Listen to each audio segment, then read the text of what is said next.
น้องไปเฮ็ดหยังอยู่พุ่นน้องมาเรียนอยู่โรงเรียนวิชาชีพแขวงบ่อแก้วอยู่โรงเรียนตัวใดปากงาวหั่นน่ะแม่นล่ะเรียนสายใดเด้สบายดีพ่อแม่พี่น้องยินดีต้อนรับทุกท่านบ่ว่าจะอยู่ในประเทศต่างประเทศเนาะบาวลีก็ขอต้อนรับ เข้าสู่ช่องของบาวลีอีกคือเก่าคือเดิมพ่อแม่พี่น้องก็มาพบพ่อกันในมื้อนี้เนาะก็เป็นบรรยากาศตอนค่อยค่ำยามแลงค่ำแล้วแหละมืดค่ำแล้วเนาะตอนนี้ก็อ่าตีกว่าแล้วเนาะ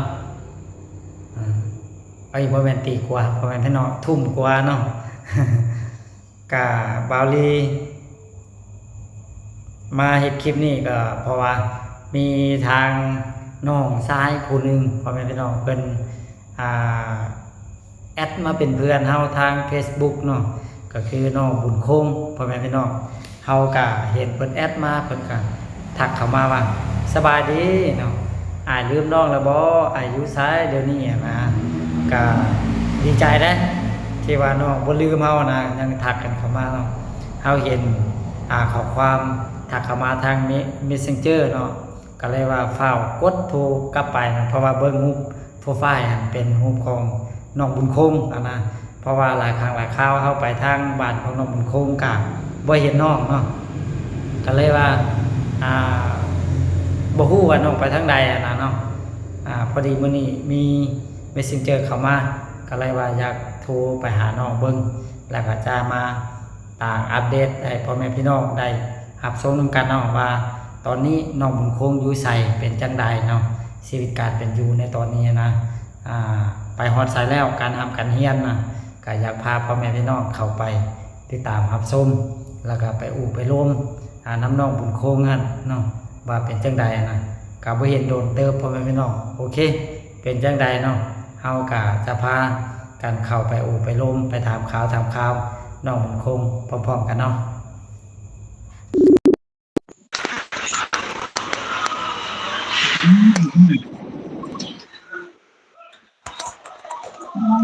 สบายดีโดยเป็นอะไรสบายดีอยู่พุ่นน่ะสบายดีเห็นคอเพื่อน Facebook มาคิดว่าแม่นผู้ใดบักหล่อๆว่ะว่าไปน้องอยู่ไสพวกเดี๋ยวนี้น้องอยู่เมืองห้วยทรายเมืองห้วยทรายน้องไปเฮ็ดหยังอยู่พุ่นน้องมาเรียนอยู่โรงเรียนวิชาชีพแขวงบ่อแก้วอยู่โรงเรียนตัวใดปากงาวหั่นน่ะแม่นล่ะเรียนสายใดเด้ซ่อมแป้งซ่อมแป้งโดยซ่อมแป้งรถจักรนี่แม่นซ่อมแป้งรถยนต์รถใหญ่โอ้รถใหญ่เนาะเอาอันน้องเฮ็ดแนวใดคือได้ไปเรียนอยู่พุ่นจะได้กับบ่ฮู้มาทำอิฐไว้เรียนต่อม.ปลายฟังไปฟังมาบ่มีเงินเรียนก็เลยมาเรียนชีพแล้วผู้ใดส่งน้องไปซั่นน่ะอ๋อพ่อฮักอ๋อดีใจนำซั่นน่ะ โดยกินข้าวกินน้ำแล้วกินแล้วโอ้ใหญ่แล้วได้เนาะเป็นบ่าวเกือบจื้อบ่ได้นะ ไอ้เฮ็ดหยังอยู่อ้ายไปเวียกมาอ้ายไปโรงงานน้ำดื่มหากลับมานี่อืมอืมเป็นจั่งใดพ่อแม่สบายดีเบิดทุกคนกะสบายดีขายดีอยู่บ่น้ำดื่มน่ะอ้าวช่วงนี้หากก็เริ่มต้นไหมนะบุญคงน้องอ้ายก็เริ่มต้นไหมแล้วก็มันมีปัญหาหลายพุ่นน่ะน้ำบ่พอแล้วก็ค่อยเป็นค่อยไปนั่นแหละหากก็เปิดได้เดือนหนึงได้ อ๋อโดยอยู่ไสอ้ายเปิดไสบ้านใดเปิดอยู่บ้านอ้ายนี่แหละบ้านปุงลาดนี่แหละอ๋อโดยเขาเฮ็ดไหมเนาะเขาสิกินน้ำเฮาก็ยากถ้าว่าเขาบ่ได้จำตุกเขากินเนาะถ้าว่าจำตุกแล้วเขาก็บ่อยากกิน น้องไปเรียนจักปีแล้วอ๋อสิมาตั้งแต่เดือนเก้าเดือน10เดือน9เดือน10ปี2024ตินั่นล่ะ อ่าได้เดือนเกือบฮอดปีเนาะยังบ่ฮอดเท่าเนาะบ่ฮอดเทื่อ4 5 6เดือนติ 5-6เดือนน้องเรียนจักปี เรียน3 ปี ยัง2 ปีปลายเนาะแม่นล่ะเป็นจั่งใดการเรียนก็บ่ยากหลายติ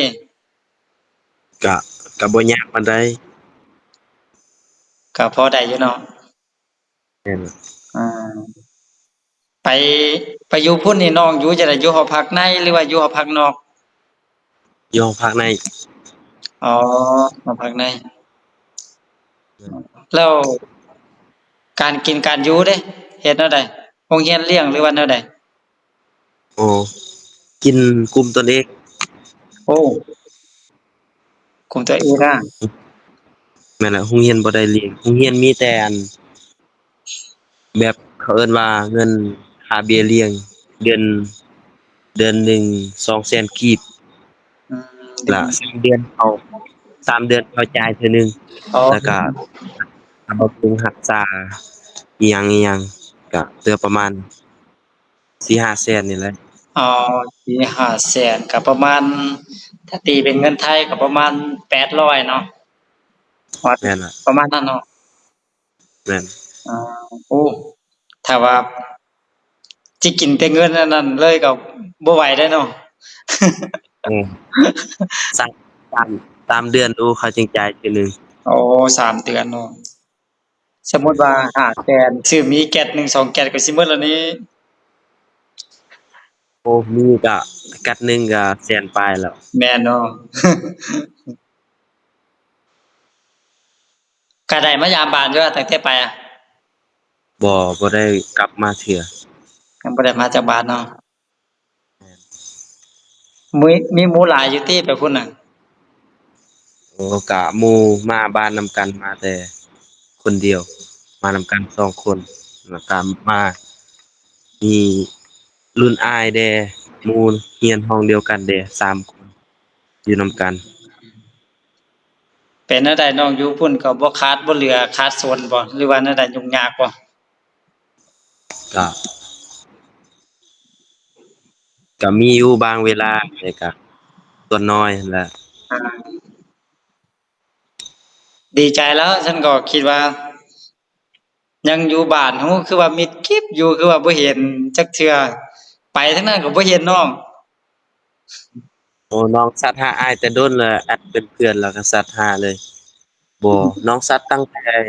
น้องกำลังสิมาคือสิประมาณนั้น น่ะถ้าแม่นข้อความที่อ้ายเห็นว่าสบายดีนี่แม่นแชตตั้งแต่ตอนนั้นน่ะสบายดีหั่นน้อง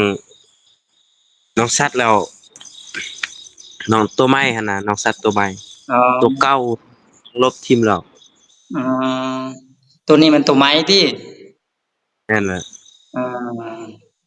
คิดว่าแชตตั้งแต่ตอนนั้นบ่ได้ตอบโอ้ ตัวเก่าน้องลบทิ่มแล้วก็อาๆๆเดือนเดือน4นี่ล่ะวันที่10หรือประมาณ11นี่ก็สิกลับบ้านเดือน4วันที่11กลับมาเล่นสงกรานต์ติกลับมาหาพ่อหาแม่ก็กลับมาเรียนอีกดีอะดีอะก็ดีดีใจนำเด้อบุญคงเด้อที่ว่ามีอ้ายเนาะอ้ายอยู่ทางประเทศไทยเนาะพ่อฮักพ่อเนาะมีพ่อฮักเพิ่นช่วยให้น้องไปเรียนน้องไปอยู่พุ่นก็ตั้งใจเรียนเด้อโดยเบิ่งมีอันใดถ้าหากว่ายามจำเป็นมันขาดมันเคินแท้ๆก็โทรมาหาอ้ายถ้าหากว่าอ้ายมีอ้ายก็สิช่วยนะโดยถ้า จั่งใดก็หลายๆจั่งใดก็ขอบใจอ้ายหลายโดยถ้าว่าขาดเขินจำเป็นแท้ๆก็เพิ่นอาจบ่ท่วงบ่ทันก็โทรมาหาแก้ไขช่วยกันไปเล็กๆน้อยๆเด้อโดยขอบใจตั้งใจหลายตั้งใจเรียนเด้อเพิ่นคงเด้อ โดย เรียนมันเก่งกลับมาซ่อมแปลงอยู่เมืองเฮาอาชีพซ่อมแปลงนี่ดีแล้วโดยอืมโอเคมื้อหน้ามื้อใดโทรมาเล่นนำอ้ายเด้อโดยถ้าน้องกลับบ้านน้องกลับไปดินน้ำอ้ายก่อนโดยมาเล่นนำอ้ายได้เด้อ โดยไปเบิ่งโรงงานน้ำดื่มอ้ายน่ะ มาลองมายกน้ำเบิ่ง โอเคเอาโชคดีตั้งใจเรียนเด้อมันคงเด้อโดยบัดฮักแพงกันคือเก่าโดยขอบใจหลายเด้อโดยโอ้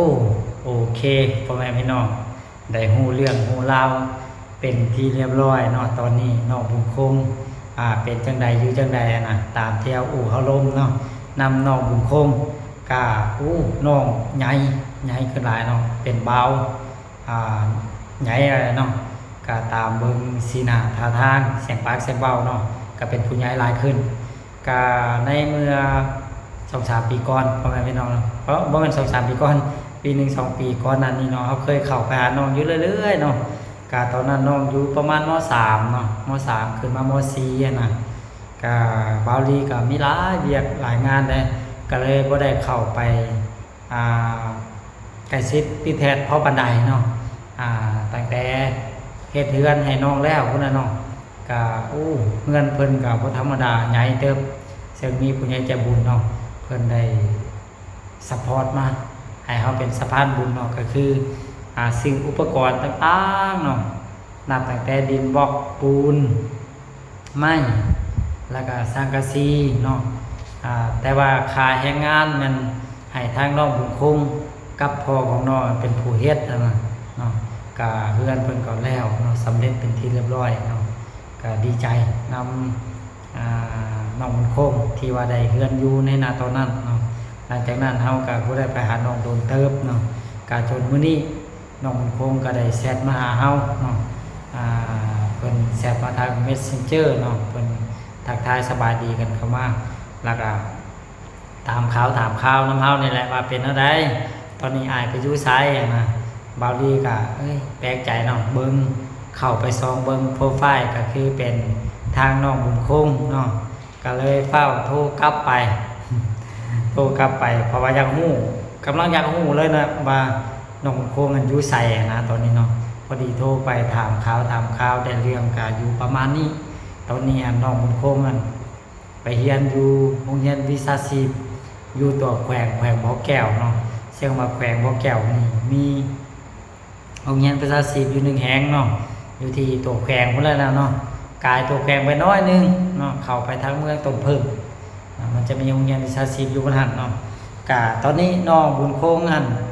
ไปเรียนซ่อมแปลงเนาะซ่อมแปลงรถใหญ่รถจักรนี่แหละก็เป็นข่าวอันหนึ่งที่ว่าดีพ่อแม่พี่น้องเพราะว่าการเรียนซ่อมแปลงนี่คักแรกพ่อแม่พี่น้องแบบเป็นอาชีพที่ว่ามั่นคงนั่นแหละเนาะ